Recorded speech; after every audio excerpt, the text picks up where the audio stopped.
Buenas de nuevo. Ya estamos aquí otra vez, después de unos días de comidas, cenas, comilonas, familia para arriba, familia para abajo. Bueno, imagino que todo el mundo ha estado igual estos días. Y bueno, voy a aprovechar ahora para seguir con el siguiente vídeo, en el que hoy vamos a seguir mirando más nodos de Lagoa. Hoy vamos a mirar el Lagoa Emit Node, ¿vale? Que es el emisor y es el encargado de emitir las partículas y de la forma en que las emite. Vamos a crear una pequeña escena rápidamente. Para eso vamos a crear aquí un null. Se pueden emitir desde cualquier objeto, ya veremos que también desde geometría igualmente, pero vamos a empezar con un null. Para que sea un poquito más visual vamos a ponerlo como anillos, como rings, y vamos a subirlo un poquito más hacia arriba. Crearemos un grid también para que pueda colisionar. Se pueden colisionar con muchos objetos, con todas las geometrías que queramos. Y bueno, vamos a crear aquí un pequeño grid.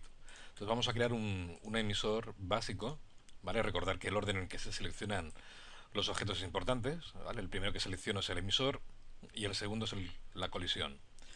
Desde el menú de Eyes vamos a irnos a Create y Volume Emission. Ahora, después de unos segundos, tendremos aquí creada la simulación básica.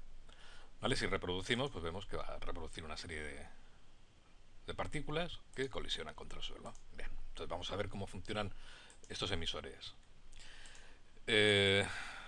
Nos ha creado aquí un Basic Emission from Null Point Cloud, basado en el nodo en el null que hemos usado. Y vamos a abrir aquí un iStream y vamos a ver qué tenemos aquí en el iStream.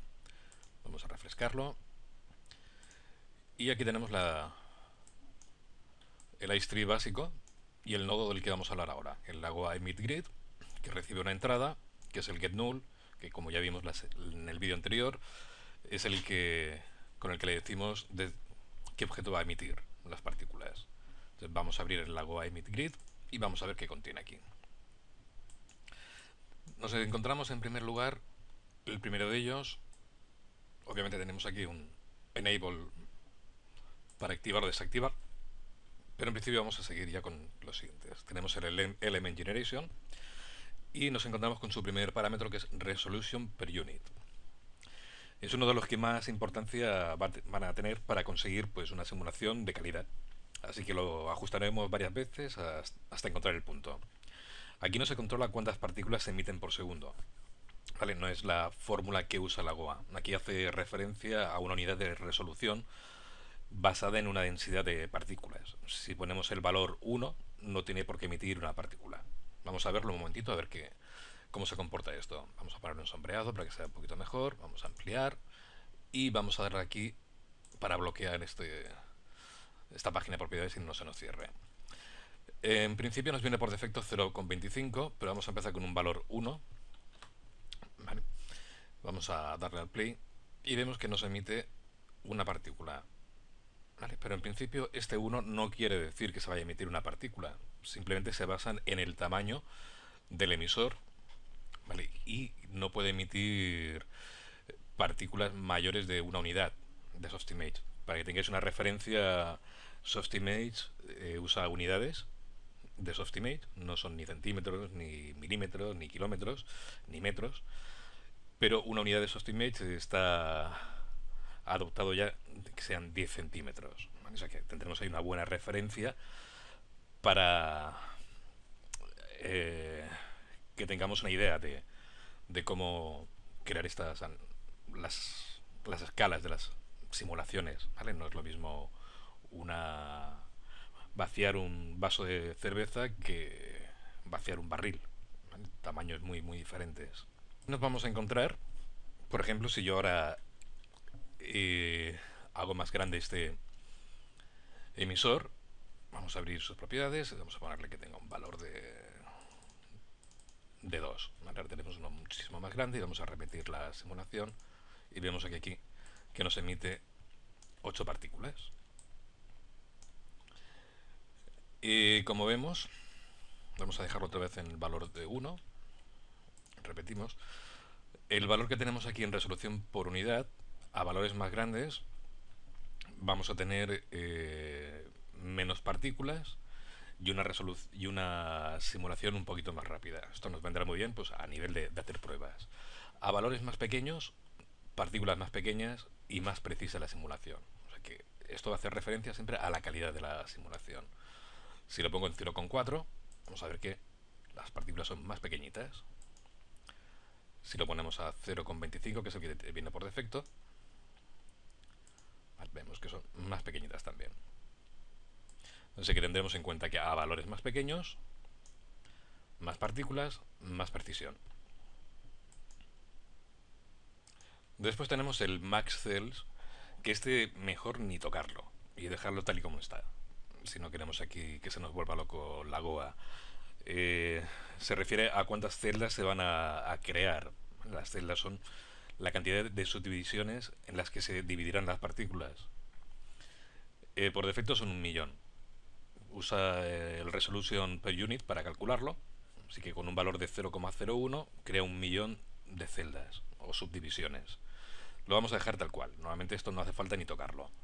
El siguiente que tenemos es el generate, que este sí que es importante, que es para decirle de qué forma se van a generar las partículas dentro del volumen del emisor. Y tenemos tres métodos. El primero de ellos es el uniform placement, que nos ordena las partículas, las celdas, o como queréis llamarlo, en una forma de grid, formato grid, ¿vale? Una distribución de rejilla. Que es el que nos viene ahora por defecto, vamos a reproducirlo, ¿vale? Y vemos que sí, que está ordenado, una especie de rejilla. Vale, conforme va avanzando la animación vemos que se están separando un poquito, pero eso ya va en función de otros parámetros como la tensión de la superficie, la presión, etcétera. ¿Vale? Pero en principio, cuando se generan, en el momento de generarse, se generan en forma de grid, bien ordenadito. Aquí lo vemos. El siguiente que tenemos es el X, y este es el que mejor nos va a venir para hacer simulaciones de fluidos realmente. Así que os aconsejo que utilicéis este cuando queramos simular líquidos, porque lo que genera es una emisión un tanto irregular, no en formato grid ni ordenado, sino de una forma bastante más aleatoria, más orgánica. Si no tendrá una generación regular todo el tiempo. Vamos a cambiarlo y vamos a darle a reproducir. ¿Vale? Vemos que sí, que ahora ya están un poquito más desordenadas. Así que este es el que recomiendo que uséis cuando queréis hacer líquidos, es el que mejor se comporta. A la hora de emitir cada fotograma, la simulación va a ser mucho más natural, más orgánica. El siguiente que tenemos es el tetrahedral, que es el que tenemos aquí, que lo que hace es multiplicarlo por 4 los elementos. O sea, le va a añadir más resolución a las subdivisiones. O sea, por cada partícula que emite le va a añadir 4 alrededor de su centro. Vamos a probarlo y vamos a verlo. Y vemos aquí que nos ha generado un montón de partículas ahora. ¿Vale? En realidad sigue la misma estructura que el LX, pero le añade 4 más alrededor. El que también es importante, que es el que vemos aquí, es el siguiente, el emit rate, que es si se va a calcular la simulación solamente en el primer fotograma, cuando empieza la simulación, que es como lo tenemos ahora, nada más empezar, se calcula la simulación, pero solamente un fotograma. Y sigue después con todos los cálculos de gravedad, fricciones, etcétera. Pero solamente un fotograma. La que vamos a usar si queremos hacer chorros va a ser el every frame, que aquí en cada fotograma va a estar emitiendo partículas. Vamos a reproducirlo, vamos a dejarlo en X como antes y reproducimos. Y vemos aquí que ahora en cada fotograma está reproduciendo, está calculando la simulación. Vamos a ampliar un poquito más el tiempo de simulaciones para que no se nos queden cortos. Vamos a ponerle 1000 mismo. Y vemos que ahora en cada fotograma está generando la simulación hasta que nosotros queramos o con alguna condición le digamos que pare, porque todo eso lo vamos a ir viendo más adelante, cómo generar condiciones para que el líquido pare de emitirse y no esté emitiéndose todo el tiempo. Más cosas que tenemos aquí, por ejemplo, como cualquier emisor de ICE tenemos, bueno, la forma en la que queremos que se generen las partículas. Por defecto está puesto como esferas, que son las que nos genera ahora, pero podemos decirle que nos emita como cajas, si queremos. No va a afectar a la simulación, sino simplemente es la forma en la que se van a visualizar en el visor. Eso ya son preferencias. Si queremos que sean cilindros, pues serán cilindros lo que van a emitir, ¿vale? Tal y como vemos aquí. Cápsulas.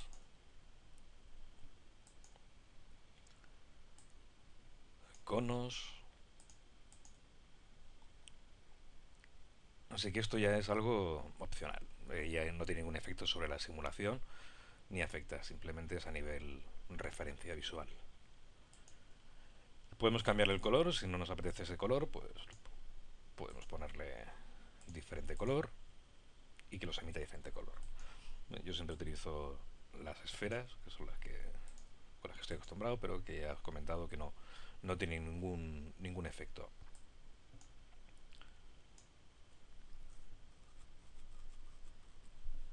Otro parámetro que podemos tocar, que es el que vemos aquí un poquito más abajo. Sí, estoy comentando los que son más o menos importantes, luego ya iremos entrando más en profundidad en todos los demás, pero en principio, para empezar con un líquido, podemos decir la fuerza inicial, que es con qué fuerza va a salir el líquido desde el televisor. En principio está por defecto con su gravedad y va cayendo, pero podemos acelerarlo o hacer que genere el líquido en alguna dirección determinada. Vamos a cambiar el I, vamos a decirle que baje a menos 15. Si reproducimos, vemos que ahora baja súper rápido.